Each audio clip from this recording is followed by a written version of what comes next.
Hello everyone, हमारे channel ईडब्ल्यूडी पर आपका हार्दिक स्वागत है। उम्मीद है आप सब बहुत अच्छे होंगे और अपनी पढ़ाई तो अच्छे तरीके से कर ही रहे होंगे। तो चलिए शुरू करते हैं हमारी आज की करंट अफेयर्स की क्लास। ठीक है, चलिए हमारा पहला क्वेश्चन है 24वें एससीओ यानी शंघाई सहयोग संगठन यानी शंघाई कोऑपरेशन ऑर्गेनाइजेशन शिखर सम्मेलन हुआ है 2024 का। इसका आयोजन कहाँ किया जा रहा है? तो देखिए जो एससीओ का जो शिखर सम्मेलन है आपका, ये किया जा रहा है आपका कजाकिस्तान में। ठीक है, तो ये कब है? 3 जुलाई को ये किया गया है। ठीक है, कजाकिस्तान की राजधानी कहाँ? अस्ताना में ये आयोजित हुआ है और 24 समिट जो है इसका, ये 24वां जो है कॉन्फ्रेंस है, ये शुरू हुआ 3 जुलाई। तो क्या है, भारत ने जो संघाई कोऑपरेशन ऑर्गेनाइजेशन है इसकी मेजबानी की थी 2023 में।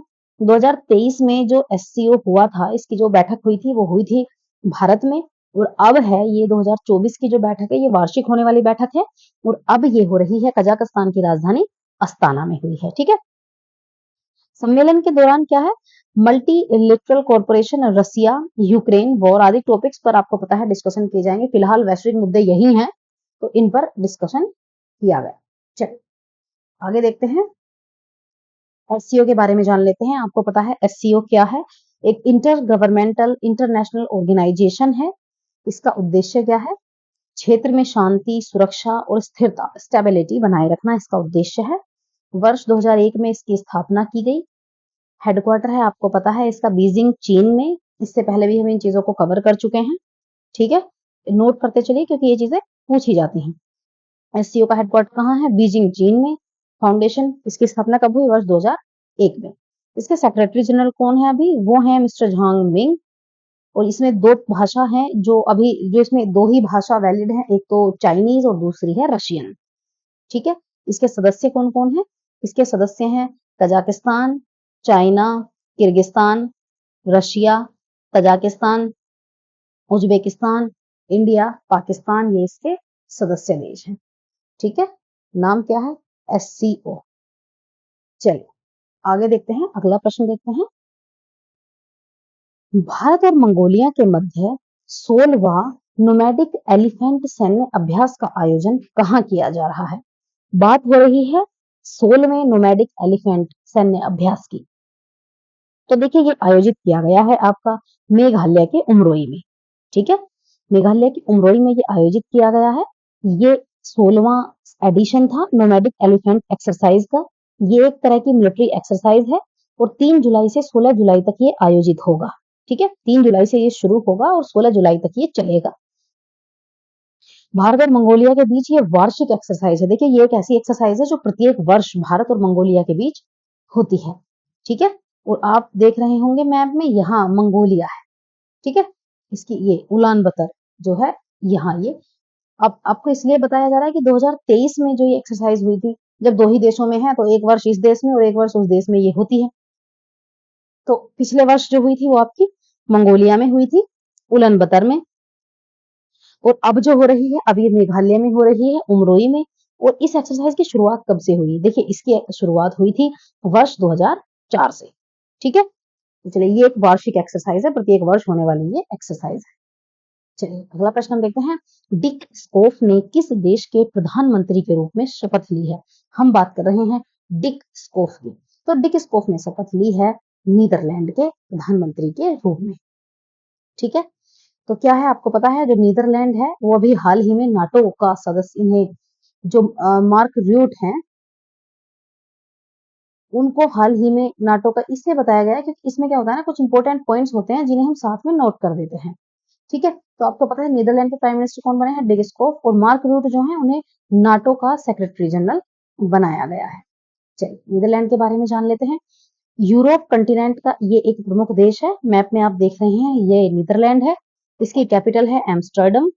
ठीक है, और इसकी ऑफिशियल लैंग्वेज क्या है? डच। चलिए अगला प्रश्न हम देखते हैं, निम्न में से किसे उप राष्ट्रीय सुरक्षा सलाहकार नियुक्त किया गया है? बात हो रही है डिप्यूटी नेशनल सिक्योरिटी एडवाइजर। देखिए जो एनएसए हैं वो तो आपको पता है कि अजीत डोवाल जी हैं। ठीक है, और ये यानी डिप्यूटी एनएसए बनाए गए हैं। तो डिप्यूटी एनएसए कौन बनाए गए हैं आपके? टीवी रविचंद्रन। ठीक है, तो टीवी रविचंद्रन जो है इन्हें डीएनएसए यानी डिप्यूटी नेशनल सिक्योरिटी एडवाइजर बनाया गया है। ये कौन है? ये तमिलनाडु कैडर के 1990 बैच के एक आईपीएस ऑफिसर हैं और अभी ये आईबी के स्पेशल डायरेक्टर के पद पर ये कार्यरत हैं और इन्हें डिप्यूटी एनएसए बना दिया गया है। और आपको पता ही है एनएसए के बारे में हम जान चुके हैं। 2014 से जो एनएसए हैं वो अजीत डोभाल जी हैं। चलिए अगला प्रश्न हम देखते हैं। चर्चा में रहा काजीरंगा नेशनल पार्क को यूनेस्को में कब शामिल किया गया था? काजीरंगा नेशनल पार्क की बात हो रही है, तो इसको यूनेस्को की श्रेणी में यूनेस्को में शामिल किया गया था आपका वर्ष 1985 में। ठीक है, 1985 में काजीरंगा नेशनल पार्क को यूनेस्को में शामिल किया गया था। अब ये चर्चा में क्यों है आप देख सकते हैं। बाढ़ के कारण क्या है, जो वाइल्ड एनिमल्स हैं उनको कर्बी एंग्लोंग की पड़ोसी पहाड़ियों की ओर पलायन करना पड़ रहा है। देखिए इस समय इसमें बाढ़ का माहौल पूरा बना हुआ है काजीरंगा राष्ट्रीय उद्यान के लिए। और आपको पता है ये किस लिए प्रसिद्ध है? एक सींग वाले गैंडे के लिए ये प्रसिद्ध। ठीक है, असम में ये है और इसकी जो स्थापना हुई थी ये हुई थी वर्ष 1974 में। 1974 में इसकी स्थापना हुई थी और ये यूनेस्को में शामिल किया गया था वर्ष 1985 में। चलिए अगले प्रश्न पर हम आते हैं। हाल ही में हाथरस में सत्संग के दौरान हादसा हुआ। हाथरस किस राज्य में स्थित है? देखिए आपने भी सुनी होगी ये न्यूज और ये बड़ी ही दुखद घटना हमारी यहाँ हुई है। तो इसमें क्या है, सत्संग के दौरान भगदड़ मच गई थी जिस कारण 100 से भी ज्यादा लोगों की मृत्यु हो गई है। तो देखिए ये जो हाथरस है ये है आपका उत्तर प्रदेश में।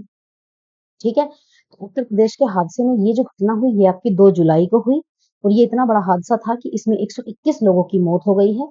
ठीक है, अब देखिए उत्तर प्रदेश गवर्नमेंट ने हालांकि जो एडीजी की अध्यक्षता में इसमें एक इन्वेस्टिगेशन के लिए एक जांच कमेटी बिठा दी है, पर जांच कमेटी तो रीजन निकालेगी ही, उसमें थोड़ा समय लगता है आपको पता है। वरना सीधी सीधी बात करें तो यहाँ भगदड़ मच गई थी और उस भगदड़ में क्या होता है, लोग एक दूसरे के ऊपर चढ़ जाते हैं अपनी जान बचाने के लिए और इसी कारण लोगों की मृत्यु बहुत ज्यादा हो जाती है। तो ये यही सब हमें हाथरस वाले केस में देखने को मिला। चलिए अगला प्रश्न हम देखते हैं। केंद्रीय मंत्री जी किशन रेड्डी ने यूपीएससी उम्मीदवारों की सहायता के लिए कौन सा पोर्टल लॉन्च किया है? तो देखिए यूपीएससी एस्पिरेंट्स के लिए ये पोर्टल लॉन्च किया गया है। इसका नाम है निर्माण पोर्टल। ठीक, निर्माण पोर्टल लॉन्च किया गया है। किसने? जी किशन रेड्डी ने किसके लिए ये किया है? यूपीएससी प्रीलिम्स एग्जाम पास करने वालों के लिए उनकी हेल्प के लिए ये निर्माण पोर्टल लॉन्च किया गया है। ये किससे रिलेटेड है? मिशन कर्मयोगी से ये रिलेटेड है। इसमें है क्या पोर्टल में? देखिए इस पोर्टल में क्या होगा, एससी एसटी फीमेल और थर्ड जेंडर की कैटेगरी के जो कैंडिडेट हैं सभी इंक्लूड हैं इसमें। और इन्हें वो इंक्लूड है जिनकी जो वार्षिक इनकम है वो 6-8 लाख रुपए से कम है। ठीक है, तो उनको क्या करेंगे, ये सिविल सर्विसेज की तैयारी करने के लिए 1 लाख रुपए इसमें दिए जाते हैं। ये एक पहल है जो मिशन कर्मयोगी से संबंधित है, यानी national civil services capacity building programme के तहत ये आता है। इसकी शुरुआत हुई थी वर्ष 2020 में। ठीक है, सिविल सर्वेंट्स को अपने कार्यों में दक्ष बनाने के लिए और अधिक एफिशिएंट बनाने के लिए ये पहल शुरू की गई है। चलिए अगला प्रश्न हम देखते हैं। भारत के किस राज्य में शुतुरमुर्ग यानी ऑस्ट्रिच का विश्व का प्राचीनतम घोंसला खोजा गया है? देखिए मैंने आपको कितनी बार बताया है, जब भी विश्व में प्रथम हो, इंडिया में प्रथम हो, महिलाओं में प्रथम हो, पुरुषों में प्रथम हो, इसको तो आप इम्पोर्टेंट नोट कर ही लीजिए, इम्पोर्टेंट नोट बना लीजिए इसको। क्यों? क्योंकि ये एग्जाम में सीधा सीधा प्रश्न पूछा जाता है और आप देखिए यदि आप इसे नोट नहीं करते हैं तो चीजें माइंड से स्किप हो जाती हैं, जो एग्जाम में जाके हमें बड़ी फील होती है। यदि आता हुआ क्वेश्चन भी आप डायरेक्ट पूछा गया क्वेश्चन भी गलत हो जाए तो फिर इससे दुख की बात नहीं है। इसलिए क्या करना है आपको, जो ऐसे ऐसे फैक्ट्स हैं उनको डायरेक्ट नोट करना। ठीक है, तो विश्व का जो प्राचीनतम जो शुतुरमुर्ग का घोंसला है वो खोजा गया है आपका आंध्र प्रदेश में। ठीक है, तो आंध्र प्रदेश में कहाँ खोजा गया है? ये आंध्र प्रदेश का एक जिला है प्रकाशम।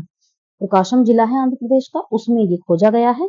और ये घोंसला देखिए कितनी बड़ी बात है कि ये 41,000 वर्ष पुराना है। 41,000 अपने आप में ही बहुत बड़ी बात है। तो ये घोंसला लगभग 41,000 वर्ष पुराना है और इसमें से क्या है, शुतुरमुर्ग के कई अंडे हमें प्राप्त हुए हैं।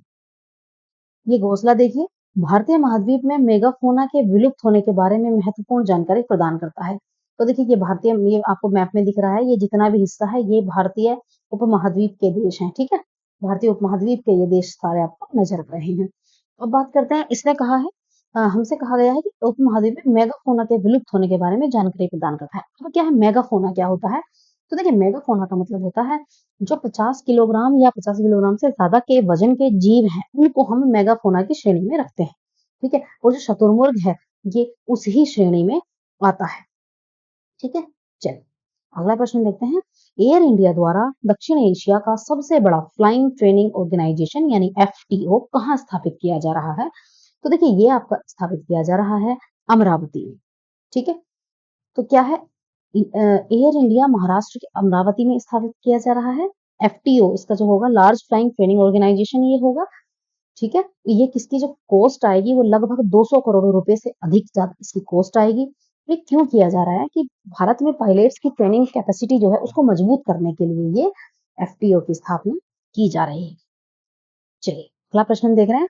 हाल ही में इस संगठन ने भारत की हरित हाइड्रोजन पहल का समर्थन करने के लिए $1.5 बिलियन के ऋण को मंजूरी दे दी है।